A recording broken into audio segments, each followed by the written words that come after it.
Okay, Parisi Mentorship, week 5, acceleration. Here's what we're working with. The camera kind of cuts off my hair, so I'm gonna look like I have like a buzz cut.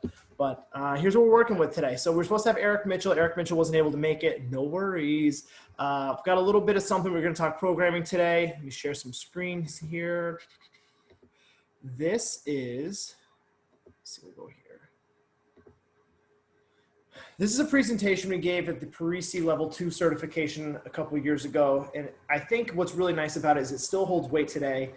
Maybe I'm biased because it was my presentation, but it still holds weight today, referring to plyometrics as it relates to speed training. And I think by people, I mean coaches, maybe overcomplicate things a little bit, and they forget that sprinting is the ultimate plyometric. When we talk about plyometrics, rate of force production, it's all about how much force you're putting into the ground over time or over a certain number of contacts. And when we have developing athletes, we need to respect two things. One, central nervous system demand. Zach De La Cruz getting on. Zach, if your mic's working, great. We can chit chat as we go through this. If it's not, just feel free to listen up. But I'm here, Casey. Cool. So coaches, I think, kind of miss on two different things. One is central nervous system demands for a young athlete as they are sprinting, quite frankly, and especially when you're working with a weaker, or I'll say less developed athlete, just what that sprinting is doing to their body. We use the analogy, and I was talking with our intern about this yesterday when she was in. Sprinting essentially is like doing a pretty much a near maximal effort repeatedly over time. And when you want to get faster, you can't just disrespect the rest. You can't just disrespect what you're doing to the central nervous system. So we need to abide by a certain set of rules. So looking at sprinting as a plyometric, as a ground contact time, I think that's where you now start to bridge between strength and traditional strength and speed strength to sprint training. And sprint training largely has been, I'll say, kind of unknown, where people think it's these fancy applications, these fancy machines and tools and implements and whatnot. And really what it is just an expression of strength, right? It's an expression of form, strength, production. So that's how this presentation came about. Let's see if I can get the clicker to work here. Great. And I'll kind of go through it as we do. So what I think is really important when we take this away, and this is kind of the niche with Parisi, is we're talking developing athletes. So a lot of times you pick up National Strength Conditioning research journals, you go to Google Scholar, you're looking at some peer-reviewed articles. Even if you're looking at places like Altus, they're training high-level athletes. They're training Olympic-level athletes. They're training collegiate athletes. They're training fully developed human beings. And largely, for Parisi, for what we do, we're not. We're training 7-year-olds. We're training 12-year-olds. I've got 2 sessions tonight. At 4 o'clock, I'm going to have 5th and 6th graders, so 10 and 11-year-olds. And then at 5 o'clock, I'm going to have high schoolers. And we're talking about anywhere from 14 to 18 at that point. So there might be one kid who has kind of finished his growth spurt, is more of what we say like a fully developed athlete, or I'll say fully developed human. Athlete is always developing, but I think that it helps if we can kind of break these down into our different categories. So when you see this, you'll see on the chart here, Jumpstart, that's going to be for Parisi, ages 7, 8, 9.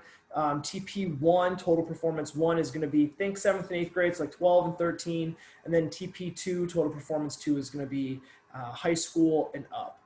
We do work with collegiate athletes as well, so that's there as well. And that collegiate athlete, I would say, is probably going to stay the same for an elite athlete.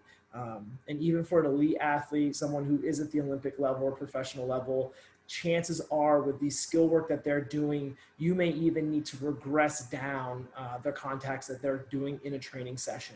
So at that point, at the elite level, I think everything becomes fully individualized. You can't make a general sweeping declaration, almost like we're doing here with our plyometric work for younger age groups. So when we talk about programming speed, it's just like programming plyometrics, in my opinion.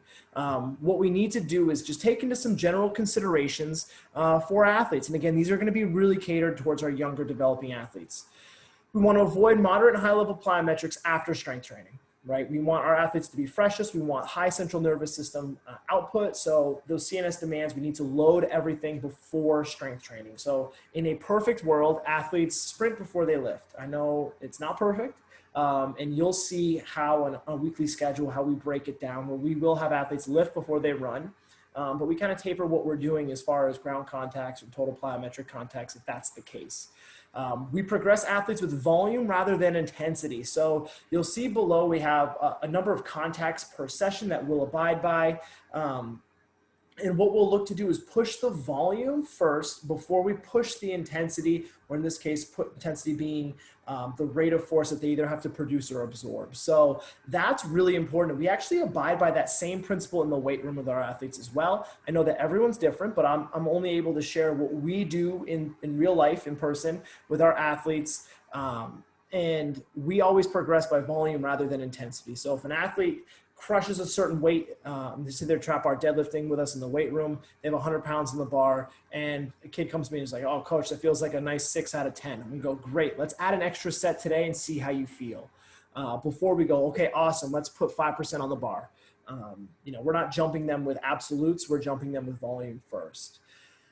Typically that's so an athlete can really understand and manage stress on a different level than absolute. We have a conversation on that at some point. And I think we have a strength-based unit coming up in a few weeks, and Chad Coy is going to be our strength guy. So I'll actually ask him this question because I'm really curious what his stance is on that as well.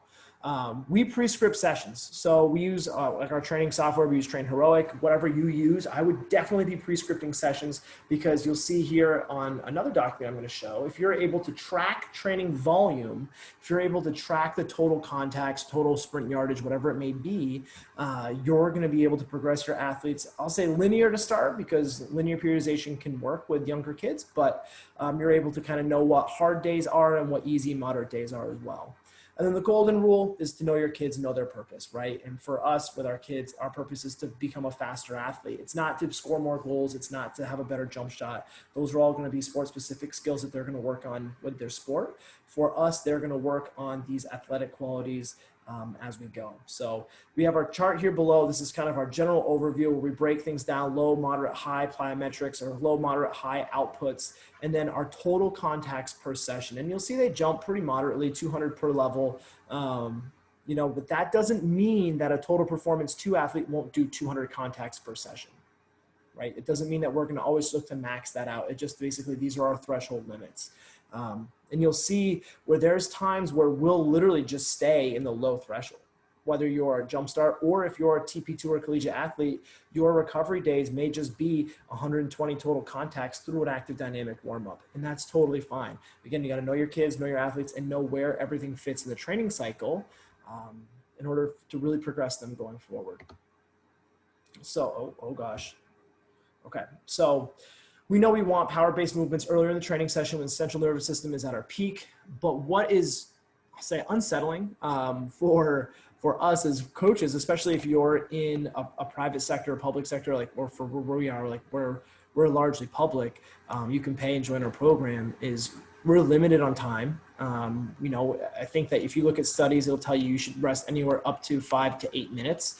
But a great study was out by the NSCA where basically looking at the practicality of a rest interval in a 60-minute session on a collegiate setting. So looking at that information, they basically said within 2 minutes, you can have 80% of ATP rejuvenated in your body, right? Your CP, ATP phases are going to be close enough where you're going to be able to get a desirable training effect while still respecting the practicality of getting a session in and looking at it like that. So we're looking at putting in about 2 minutes max, but our low-level plyometrics can be done in 30 to 45 seconds, right? If I have an athlete skipping 20 yards and that's going to take them 8 contacts, I'm going to look to say, okay, maybe we're going to rest 45 minutes. We're going to use that or 45 seconds rather. We're going to take those 45 seconds and we're going to coach up some fundamental form mechanics that we're going to need for the next set. All right, now we're in. Now, if they're doing bounding, maybe now if they're bounding 20 yards, we're going to push it to maybe about 1 minute to 90 seconds and say they're doing something like a 30-yard fly sprint. We're going to push that to about 2 minutes. And I apologize if you guys hear some noise. I'm having some work done at my house right now. It's been a tough week in the Lee household, but we're having some work done. So I apologize if you hear some noise in the background. Surface type, this is important. So we're lucky in our facility, we have a turf and we have track, and that they're both over a floating sand foundation. So it's really soft. Now that is something that we take into consideration when we're doing things like depth jumps, if we're doing things like repeat broad jumps, and we're looking for athletes to absorb and go between efforts, versus if you're training outside on a track, if you're training outside on asphalt, if you're training on a Mondo floor or a cement floor, these surface types need to be taken into consideration, especially for repeat efforts like sprinting. Very important, okay? Also, if you're timing athletes, the surface may be different too. So for example, if we're timing athletes indoors on our sand foundation with turf over it, again, it's very soft, that might yield a slower time than if someone was timing outside on asphalt or concrete. So just take that into consideration as well. And then we want to make sure our athletes are wearing proper footwear, okay? So that goes without saying, but a lot of our athletes in our weight room will actually lift in socks or lift barefoot, and they might try to go through plyometrics doing that as well. Not necessarily sprinting, but we like it when our athletes can perform plyos in the footwear that they're going to use for competition, okay, or at least for practice. So we oftentimes do not have our athletes performing in barefoot in plyometrics. The exception to that would be in maybe a return to performance where we're trying to load a lower extremity a little bit differently. But that's kind of a one-off case in that regard. Okay, considerations for your program. Everyone's program is going to be different, and by no means am I telling you what to do in your program. I'm just going to share what we do up here in Vermont with our program. And do I think it's right? No. Do I think it's wrong? No, but I do think that it's practical. Hold on real quick, guys. Yeah. Yes, it is, right around.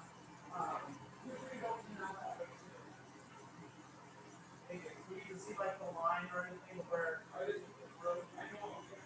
cool, awesome. Totally.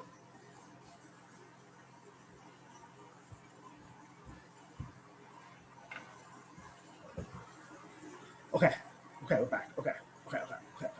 So like I said, I think it's practical, and I think that's important. You know, if you actually work with people and you're in limited time, it's important. Okay, so majority of our athletes will train 3 to 4 times a week. We're seeing them largely in an off season. We're seeing them with them making a significant time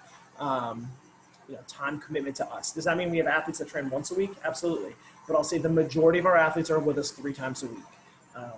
We're lucky. So we're able to prescript plyometric heavy sessions and prescript plyometric light sessions each day. Right? We look at our weekly outlook. We have a schedule. We know what's happening on each day. Our coaches are aware of what's happening on each day, and it helps us operate pretty fluidly. And I think that's really important. So we're able to look at our speed sessions. We're able to look at our strength sessions. And you'll see on the next line here, we're going to do our plyometrics largely in speed sessions. Why? Because our speed sessions are just that, they're sprinting. So if I have a change of direction session today, Tuesday at 5 o'clock with our high schoolers, I know basically what an athlete may have done yesterday, which was linear speed, and they did do a lot of sprinting, a lot of plyometrics. So today is going to be more form intensive. Today may actually be more of a force absorption day. So we're going to kind of undulate between intensity as our weeks go on, as our days go on through the weeks. And a lot of that is to help manage the stress of our athletes too. We start high, we end low. So Monday, Tuesday are typically a lot harder and heavier days than Thursday, Fridays. And Saturdays are kind of I'll say like a catch-all day for us. And athletes are off on Friday for us. So it's kind of a uniqueness to our schedule. And I think everyone has, again, their own schedule, how it works. But one thing that does work really well for us is pre-planning the sessions, pre-planning the days that our athletes are training hard. And then we got to make sure we can control what we can within our walls. So if we know an athlete's coming in to and from sport practice, we're able to tell them, hey, these are going to be high plyometric days. We're able to do some modifications for sure. But if we've got 8 athletes coming in and we have 1 that's coming from practice, you know, we're going to do our best to modify that as best we can. But unfortunately, I don't know if we're able to really limit that much. But we do lay out these expectations when an athlete starts. And I think that's really important because the question we'll always get from our parents before joining the program is, how long does my kid have to be in the program to improve? Or they ask, what does a Parisi speed session look like? And I showed them a graph you'll see on the next page, and I explained to them how we break down our training in a very systematic way so that we can actually get systematic results, but we can help yield results more efficiently because we have a system on how we train our athletes. So How we progress our kids is important because you saw before in this previous slide, we have the different levels, jumpstart to total performance, to our college program. So they can see a clear linear path of growth, but we're progressing them within their own level, within the own ranges of volume they can tolerate. But it also helps set them up for the next level. And you'll see the last line, you don't want to cannibalize your own program. We do not double dip. So we're doing the bulk of our plyometrics and speed. In strength, we'll do a lot of force absorption. We're not doing a lot of force application because sprinting basically checks those boxes for us. So we're not trying to cannibalize our own program when an athlete's going to train for 2 sessions or do a strength session and a speed session on the same day. We don't want to pound them into the ground. That's just not what we're looking to do. So preparation is huge. We're the experts. You need to make sure that you've planned what you're doing. We don't just show up and do our sessions. We definitely plan them out. And for us, I think that it's a value add because a lot of times the parent's just going to bring their kid to a sports practice and not really understand the layout of how a coach is going to teach the sport to a kid. For us, it can be pretty binary. It's force application, it's strength training, it's movement. We actually are so systematic in how we actually assess our athletes that they can easily digest the results. And unfortunately, it's did you get faster or not? Whereas in sports, it's kind of subjective. Did you score more points? Well, how'd the game go? Did you have foul trouble? Whatever it might have been. So being pretty transparent with parents has really worked out well for us. And it creates a structure for our program. So you'll see this is kind of how our week lays out here. Just move Friday to Saturday because that's what we've done with our program. Fridays are off days for us because a lot of sporting events happen on Fridays here. So it really just didn't make sense for us to run organized group trainings on those days. Everything is one-on-one. Different conversation for a different time. But Monday, you'll see we'll do strength training and then we'll do change of direction, primarily movement based. And then Tuesday is going to be a linear day, plyometric, followed by strength. And then it kind of flip-flops. So you see strength goes either after or before, but the days that strength is before, we're following up that next day with more movement, form focus versus plyometrics, I'll say are more go because we're doing a lot of force application. So linear plyometrics can be as simple as repeated fly sprints, whereas change of direction plyometrics can be as complex as a box jump variation, depth jump variation, different types of jumping. Whereas for that movement day, it's going to be more like weight distribution. Where's our plant? Where's our weight going as we're turning? Maybe it's more cone drills. Yes, it will involve some sprinting, but the ground contact times for movement days are going to be significantly less than plyometric days because the athletes have lifted before that. And a lot of them are going to be doing 2 sessions back to back. So, that's just kind of how we've organized it. And we know when an athlete comes in, what they're getting. And I think that's really important because it comes down to expectations with the athlete and parents. If a kid is coming in from a practice, those plyometric days can be pretty rugged. Maybe they're doing just strength training that day. Or if it's the day before, maybe they're coming in on a day to do a double session when there's no practice on their end. So life is good. Here's the bread and butter. This is what everyone always wants to know. What does the session actually look like? So Parisi breaks their stuff down into 4 quarters, almost like a game, right? Like a sport competition. So quarter 1 is going to be our warm up. We're looking at, some low level plyometrics there. Quarter 2 is going to be movement progression. Whether that's linear or lateral, it really depends on the day. This is for change of direction. So you'll see a lot of this is lateral and some plyometrics in here. You'll see the average contacts there, about 100. Now for a younger athlete, that's like half of what they're going to really be doing, or more than half of what they're really going to be doing. If you're an elite athlete, that's 10% of what you could be doing. So you can always play around with this, but this is, again, what a typical session would look like for us.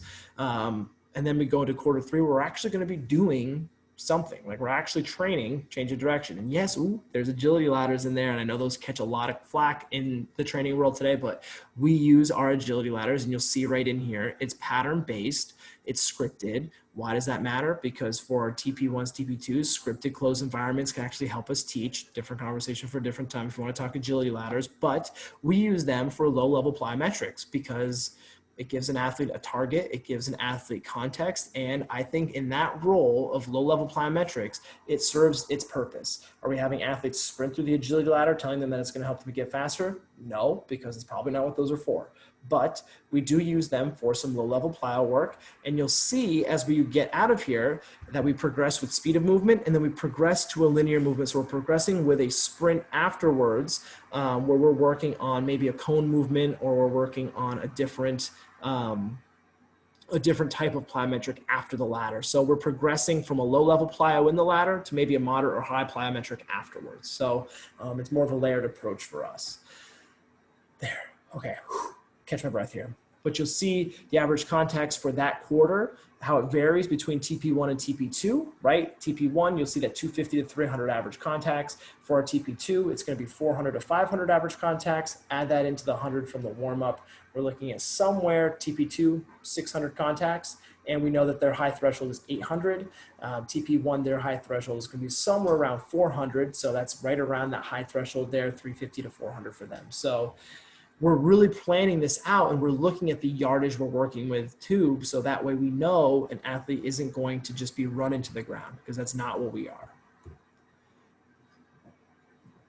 Good news? What's up? Whoa. I see you got a package of weights on that toilet down there. Yeah. No, don't use them. Don't put them down the toilet. You can use them on the wall. Don't put them down the toilet. Okay, those mostly get used for cleanup, but that's good to know. No wipes of any kind. I don't care if they're makeup wipes. I don't care what kind of wipes they are. Yeah. No feminine products. Yeah. Nowadays they have all those toilet cleaners that you're just supposed to hit the button and flush it down the toilet. No, we don't use those. No. I don't care if this is flushable. And It's Orange not- said 7th gen and Scott is the best TP to use too. 7th gen is garbage. Oh, what do you recommend? Orange's a plumper, Okay. not a technician. He knows quite a bit. He's been doing it for quite a while now, which is about a quarter of the time I've been doing it. Yeah. What do you think? Scott single ply septic safe. Okay. It doesn't have to be a Scott brand.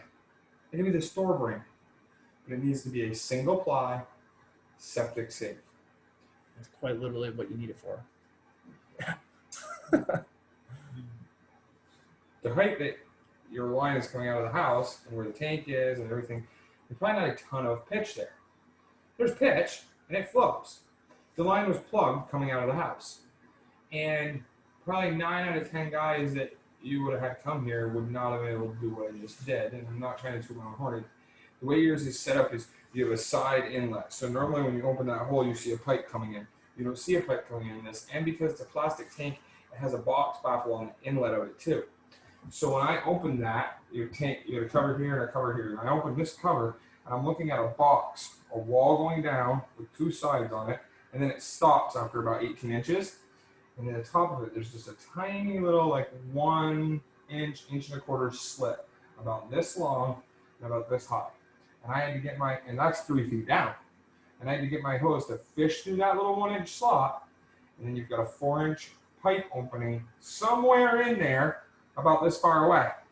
And I had to get my hose in there and then fished in the opening mouth of that pipe so that I could jet up to your tank and pull everything back. It's not a very easy thing to do. No. That other bigger, there's a bigger round cover in that riser, but part of your riser is sitting on it, and it's just, it will not come out of there. I mean, it would, but you'd have to dig all that out, take the riser out, you know what I'm saying? I mean, you'd be here for hours with a shovel. But then the other option is to come in here and pull that toilet downstairs and auger out. The problem with doing that is you often just jam things up in that box baffle at the end, and it'll flow for a day, a week, a month, and then it'll back up again. So does our No. is our septic like structurally okay, or should Yes. it be okay? No. Your septic seems to be fine from what I can tell. It was at normal level and Oren pumped it. So the thing is, how many people are in the home? 2 with a potty training 2-year-old. Yep. Okay. So I'd be pumping that tank every 3 or 4 years. Okay. Other than that, just be very careful about what goes down the drain. You live on a septic system. Okay. Okay. Leach field's okay. Seems to be fine. Huh. If it was at normal level, your leach field's obviously taking water. Okay. Otherwise, it would have been over full, and he would have charged you for 1,200 plus gallons. Okay. All right. But he didn't. He charged you for 1,000, so that means the tank was at normal level. You're good to go. Okay. The line was just plugged going out to the tank. Okay. But again, it was one that was hard to get access to. So, but you're all set as far as that goes. It's flowing like a champ. I You're a flushed wizard. the toilets downstairs. You can hear it. When you're at the tank, I had Tony out at the tank listening. As soon as I flushed it, he could hear it. And then you see it dumping, pouring right into the tank. And like bathtub, washing machines, like that's You can run okay. whatever you want. Okay. All runs out the same pipe. Cool. Okay. So you're back up to 100%. I'm gonna go out and help him finish getting picked up. I'll get you a bill. Sweet. Do you want payment right now? Yeah. Check is better for you. That's fine. Because we charge 4% for a card. So it'll be $195 to BP lease. Cool. And I will get you an invoice.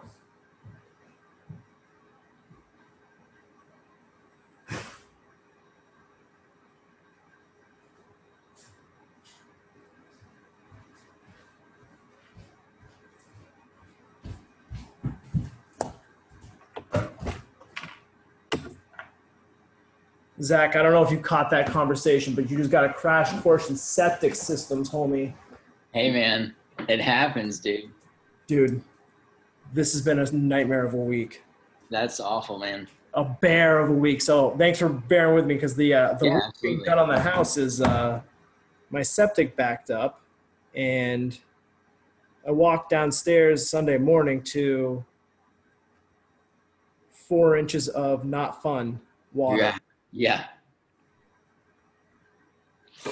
And I'm wondering if my 2-year-old flushed something down the toilet that she shouldn't have. Right. Hold on real quick. I just got to go hand these guys a check. Yeah, no worries, man.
All right, Zach, we're back.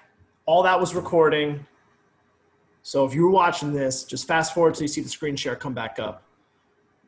Zach, feel free to chime in with any questions you may have, all right? All right. So this is a linear speed template. And again, this is literally what a session would look like for us. This is going to be, so total performance, you'll see TP2, this is going to be high end. So this is going to be for those TP1 kids. This will be a full like 600 contact day. TP2 will be a full 800 contact day. And the big thing I want to put here is this is a heavy sprint based day. So specifically for the TP2, and the reason I wanted to put this in, I know we're talking acceleration this week, is you'll see broad jump, lateral jump, and sprint.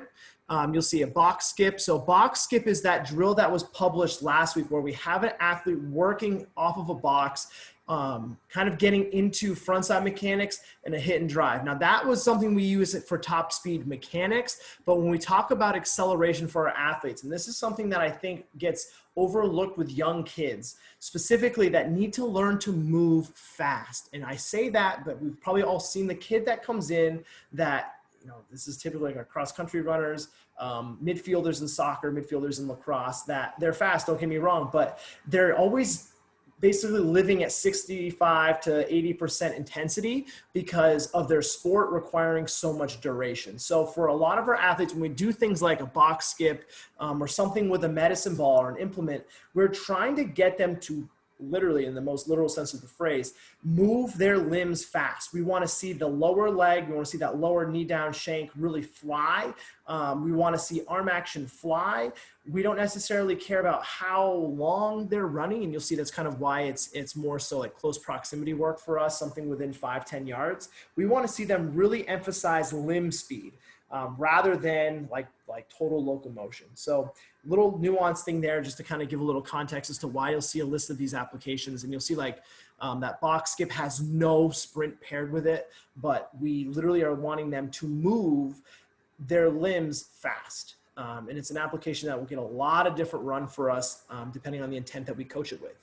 And then you'll see we finish with empty sled sprints. And as far as like top end speed work goes, we're not doing any additional plyometric work. It's going to be sprinting. And that's kind of what it's going to be for us. If it's going to be 30s, 40s, if we were going to do 60s, we don't really have the space for anything more than 60. So that's kind of the top end for us. We don't really go to tracks or anything like that to gain any additional yardage. But for us, if we're doing a sprint heavy day, that's it for plyometrics. That's it. We're going to look at total contacts. We know we're getting about 6 contacts per 10 yards. And we're just going to extrapolate the number that way. Is it perfect? No. Is it practical? Absolutely. Some kids, it's going to be plus or minus a step maybe. Weaker kids, you might see towards, more towards, 7.5 steps for 10 yards. So, that's kind of how we extrapolate it in terms of yardage for us. But again, this is going to be a change of direction day. Let's see if I can get to go back. I don't know if I can, but there it is. You're going to see change of direction day where this is going to be not a lot of additional movement. We have a linear speed day, which is very much a lot of linear movement.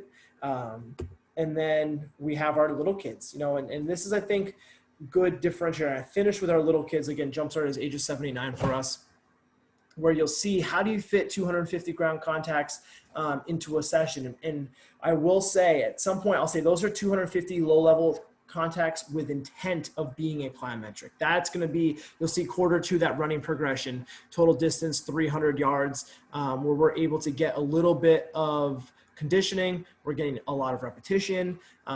We might do some agility ladder for low level hops because little kids think it's fun. I mean, I think there's novelty behind that. And again, these are 7 and 8 year olds. If you've worked with 7 and 8 year olds, you get it, where it needs to be fun. And if you haven't, then maybe I don't necessarily care what your opinion is on the scientific training of a 7, 8, 9 year old, because it's got to be fun.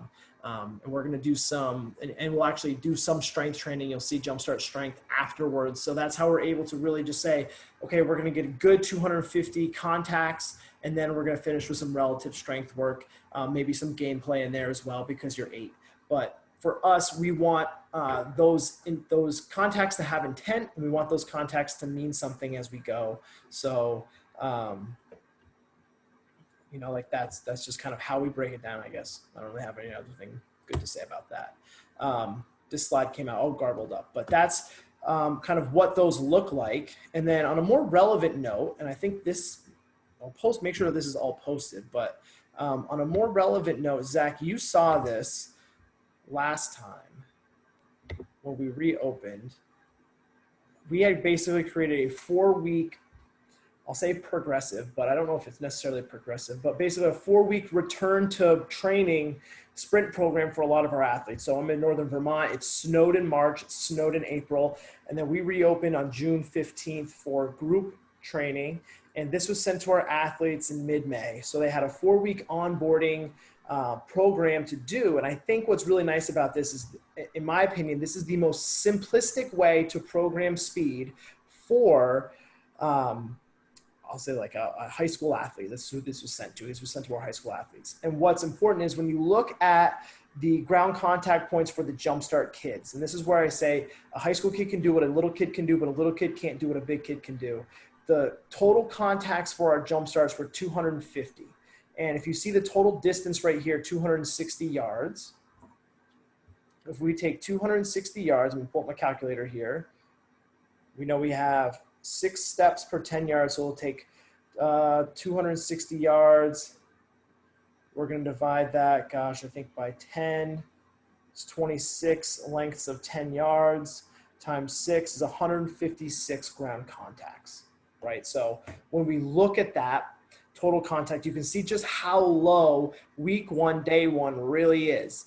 And then look at the rest, right? We are at the higher end of that practical threshold that we saw in that early cited research article from the NSCA, upwards to 2 minutes. And we are progressing with volume rather than we're progressing with intensity. And you'll see it's a strategic programmed 80% effort.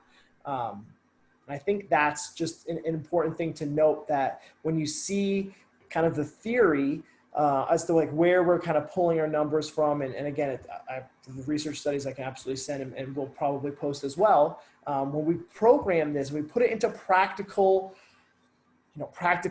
components. When we give this to an athlete, we look at 4 weeks, we're saying, okay, here's the program. You're going to have 12 workouts, 4 weeks, 3 days. And week 1, day 1 is going to be on the very low end of that spectrum, so that when we get to, let's see if I can get to the last day here. Right, so like a high day, I see 440. I think there's a little bit higher up here. No, it's the highest one. So we'll take 440 yards. Divide that by 10, it's 44. By 6, it's 260 ground contacts, right? So we're not even close to that high threshold, but we are progressively adding more. And again, keep this in mind, this is a reconditioning program. This is designed for the athlete that was sitting for 4.5 months at home in quarantine and is now progressing back to sprinting. You'll see what we did do is we added in more contacts, but we also did that by programming more of a repeated effort. So you'll see at 80% effort, at 80% effort, and we really started to up the volume as well as the intensity for the athlete. And then this was designed to take them back into training with us in a very controlled environment, but we kind of knew exactly where an athlete was going to be finishing. And they had some low level exposure to movement as they went. So again, is it sexy? Absolutely not. There's nothing sexy about speed training. I'll be the one standing on the pedestal saying that. There's some cool implements you can totally use. And Sully talked about how they have high-speed treadmills. They have Raptors by Vertimax. They have every timer you can imagine. I believe they have a dartfish system, like an infrared dartfish system in their ceilings. Like it's super nice. We have Brower timers, we have stopwatches, and we use anything from like a Viper, like a resisted sprint sometimes.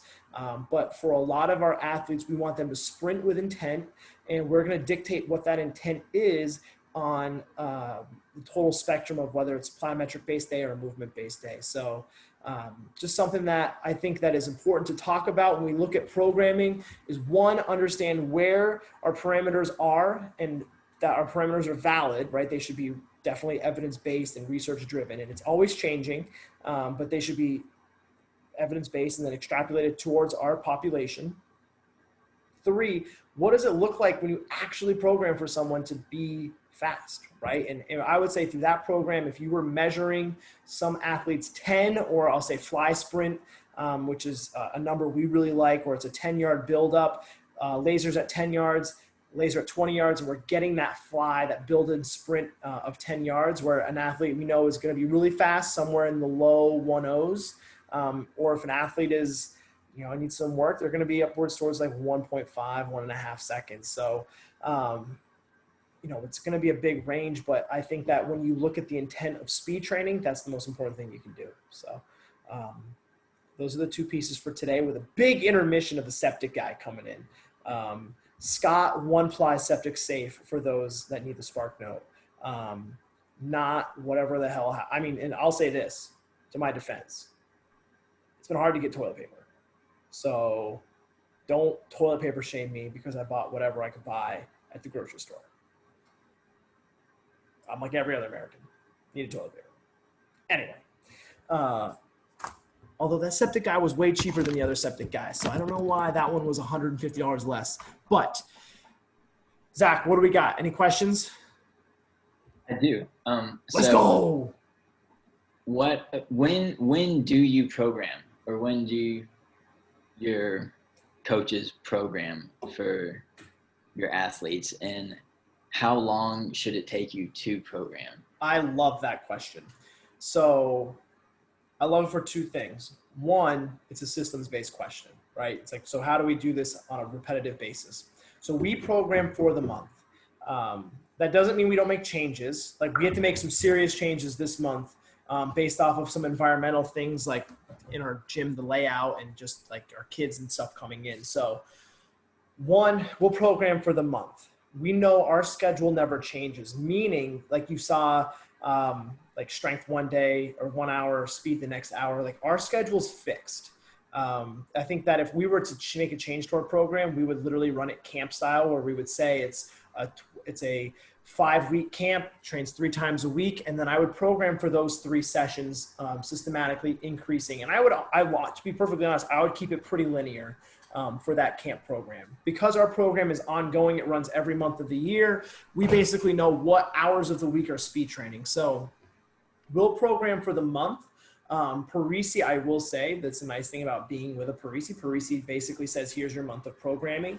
Can you make changes to that? Absolutely. Does that mean it's baked in stone? No. But what you have done for you, and this is the big takeaway for what I think people should do, whether you're a Parisi or not, is you should track total distance. And that's what, when you are programming, how long should it take? The first month you do it will take a lot longer than the next month. So we have this Excel, it's just done in Excel right here, where we'll put our, like active dynamic warm up is on a separate sheet or separate part. But when we have our actual workout, which are these 4 exercises, whether it's bounding, look at straight plyometrics, and then it's sprint, we have the total distance, which we can extrapolate total contacts. And if you have an automated Excel spreadsheet, it'll tell you what that is. And basically what you're doing then, and this is kind of the cheat sheet, I think, for programming speed, is know what your intent is, where you saw us say, okay, it's more movement focused or is it more plyometric focused? And then based off of which one it is, plyometric or movement, you're picking training applications that help teach the skill set you want for that session. If it's acceleration and it's movement, I know I'm teaching form and mechanics. Is it posture? Is it pelvic tilt? Is it knee drive? Is it vision? Is it arm action? Or if it's power based, if it's plyometric driven, is it a single leg plyo? Is it pogo hops repeatedly? Is it quick steps? Is it build up sprint? Is it just a static 10-yard sprint? Where I'm trying to get a specific output. And what we do is we categorize those. So we kind of have an exercise bank to pull from. And I know that if I have a group of athletes that are 10, they're my 5th and 6th graders, we're able to basically say if we're doing a build-up sprint, working quick steps and thigh drives into a run or some sort of like a transitional build-up, the application may not change between the 5th and 6th graders and the high schoolers, but our coaching language and the coaching cues that we use will. So to answer your question, what do you program? We program for the month. It just gives us an idea, and that way we can make changes as needed. And then 2, how long should it take? To be very literal, your first time, it probably would take you 90 minutes because if you don't have kind of like an exercise bank, if you don't really have like a systemized schedule, or you have to systemize that, like that's going to be included in that 90-minute breakdown. And then after that, man, like 30 minutes to update the next month, especially if you have it like on a template in Excel, where basically you're just kind of mapping out what it is. If it's week 1, day 1, like you look at a month being 4 weeks, that's why we do 4 weeks. Week 1, day 1, week 1, day 2, week 1, day 3, week 1, day 4, and then go from there. Like you may have different programming strategies for your younger kids. Maybe it's week 1, day A, week 1, day B, and then you repeat those for the week. There's nothing wrong with that. Like I would say a kid, you really could only need 2 days of speed a week and just repeat them and have the athletes do the same exact workout twice. Or if you have athletes kind of coming in on different days, you can say, okay, there's a makeup day, or we do the same workouts on these 2 days. And for your athletes that have done it twice, they have some context. For your athletes that maybe have done it once, you have some contextual leaders in the session, but also they're not missing anything, which I think is a value for parents because they always want to make sure they're not missing anything. But hopefully that's like the very specific. I would think if you can get your programming for the month speed-wise done in a half hour, then your systems are pretty dialed in. And so there are going to be ebbs and flows on that. If you're doing some dramatic overhauls or anything like that, sure. But the first time, probably 90 minutes. After that, a half hour-ish. No, sounds good. Yeah. The first time around, I started using Train Heroic, and it totally changed everything. Like having the, list of exercises that I could, categorize and just filter through and just nail them down. I was going like by the week, but by the month sounds, Yeah, I mean, you can do it by the week. You're just that basically means that 4 times a month, you're going to spend a good chunk of time. Yeah. And I think that the nice thing about what we do in sports performance is athletes need exposure, and athletes can, I've got to find the study, but basically the long story short is they took a novice individual and that person did the same exact workout for 18 months before they didn't see any sort of percentage-based improvement in like strength or hypertrophy or whatever it was. And I think the workout was like, it was like barbell back squat, seated row, and like a machine chest press. They did the same sets, the same reps, and they didn't do the same weight. They did basically a small percentage increase. The athlete, and again, a novice athlete, did it for 18 months before they didn't have a growth in like force output or whatever metric they were using to gauge progress. 18 months before they didn't have any growth month over month, which crazy, but it kind of opens your eyes to almost like how little the human body really needs as a stimulus. Like if an athlete went and ran 40 yards 3 times every day, would they get faster? I'd say if they had good intent every time they did it and they put 5-6 minutes in between each one to fully recover, they probably would get faster. I bring that back full circle. I think knowing that can make our programming time spent pretty shallow, which is good. And because we got lives to live and we got other athletes and things to do for ourselves. Right. No, that helps a lot. Thanks, Casey. Yeah. Train Heroic, like whether it's trainerized, coaches, what is it? What's the other one? True Coach, Train Heroic.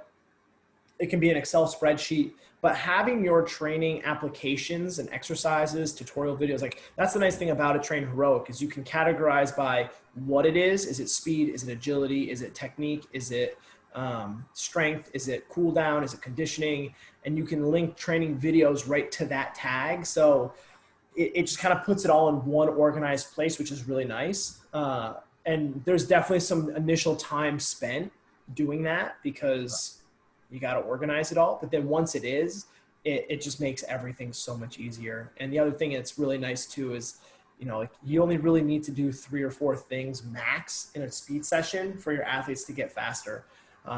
You know, it's a couple drills to improve mechanical awareness, a couple drills to improve force output or intent behind force output, and then obviously some type of application to have them sprint expressing that force output in a very specific way that's related to their sport. Like that's it.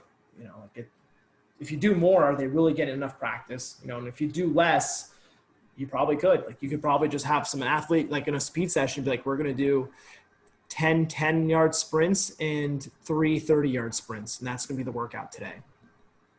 You probably would be right. Sweet. Any other questions? I do not. Oh, okay. I see you have a microphone, so that's good. Yeah. No camera, whatever. Well, My camera shits the bed on me, so I'm surprised I didn't lose the camera as I was going through this. I was eating my lunch through most of this, so I don't want to be like, no worries. I'm recording later, just munching down. So I was listening to 2 dudes drill a septic in my front yard, so pretty sweet.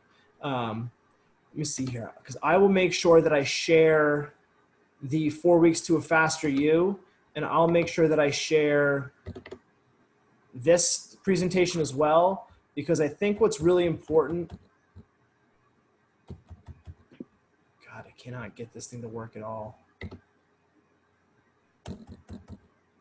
we go. Is this right here where we look at total contacts. I think this is what really helps, because a lot of it is you only see when you look at studies, you look at volume and plyometrics, and you only get this number on the collegiate side, right? So when we kind of like reverse engineer it down to like what a appropriate level is for a younger athlete, I think what a lot of people need to really do is the total contacts per session. Definitely it's good to know like your speed limit, but knowing what is a low to moderate to high impact plyometric is the most important thing that you can do for your athletes. Knowing that a high plyometric is, in terms of force output, is going to be sprinting. Like if that's the high end and say a skip is low end, you know, what's in the middle for you, you know, and the other thing that it might be is if you're an athlete that has never done, like say you're doing a power bound or some bounding exercises and an athlete's mechanically not very good at it, that now becomes a low level plyometric because they're not able to really do it with the intent that makes it a high level plyometric. So yeah, there is some conceptual thinking that needs to be done as well. You know, where your athlete is or where your group is. And that's where planning the structure of the warm up comes into play, because if you're doing like an active dynamic warm up, you know, it's really important that you can teach here so that you can get some more intent out here. That's the last rant I'll have on speed training.